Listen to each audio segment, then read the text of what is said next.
भक्तजनों, हर हर महादेव, जय श्री राम।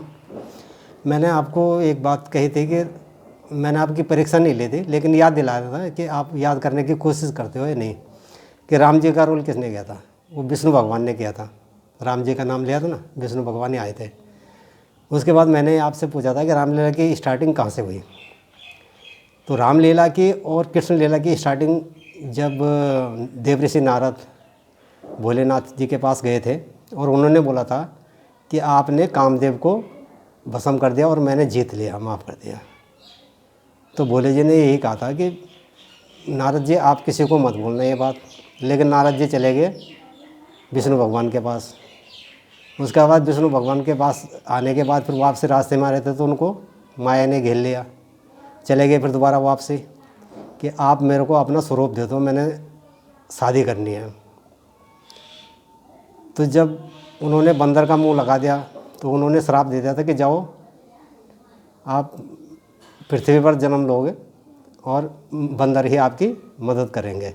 यहीं से रामलीला की स्टार्टिंग है भक्तजनों। आगे हम करते हैं व्यासपीठ की बात। व्यासपीठ क्या है? वेद व्यास जी ने व्यासपीठ बनाई, लेकिन उन्होंने कथा नहीं की। कथा किसने की? सुखदेव जी ने। सुखदेव जी ने की किसके लिए? राजा परीक्षित जी के लिए। दरअसल सुखदेव जी ही शिव जी हैं और राजा परीक्षित जो हैं वो स्वयं कृष्ण भगवान का स्वरूप है। क्योंकि जब उत्तरा के गर्भ में बच्चा था तो उन्होंने पुकारा था शिव जी को, और पाशुपत्य अस्त्र जो छोड़ा था वो फेल नहीं हो सकता था।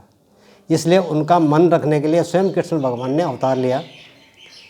यहीं से व्यासपीठ की शुरुआत होती है। और व्यासपीठ का मतलब ये है कि जो व्यक्ति ब्रह्मचार्य का पालन करता हो, ब्रह्मचारी हो, वही व्यक्ति व्यासपीठ पे बैठ सकता है। बाकी जो कथावाचक हैं वो व्यासपीठ नहीं होती, वो गद्दी होती है। कथावाचक की गद्दी होती है। और जो जैसे और सत्संग होते हैं तो सत्संग कोई भी कर सकता है, कथा कोई भी बांध सकता है। जो विद्वान हैं, जो लोग जानते हैं, वो कथा करते हैं और कथा करनी भी चाहिए, सुननी भी चाहिए। लेकिन सुनने का अधिकार किसको है?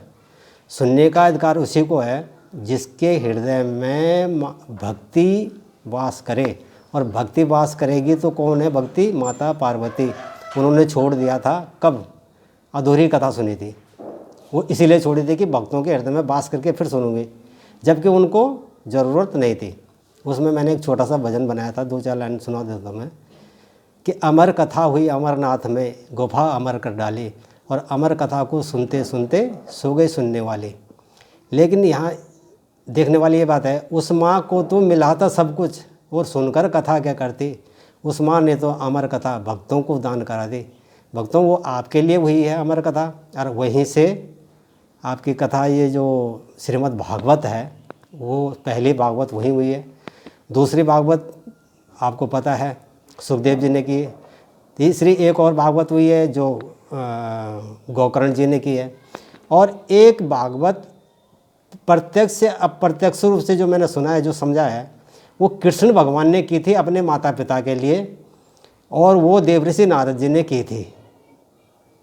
तो इसका भी थोड़ा सा लोगों से पूछें, जो विद्वान लोग हैं, वो जो मैंने पढ़ा है, सुना है थोड़ा सा, वो यही है।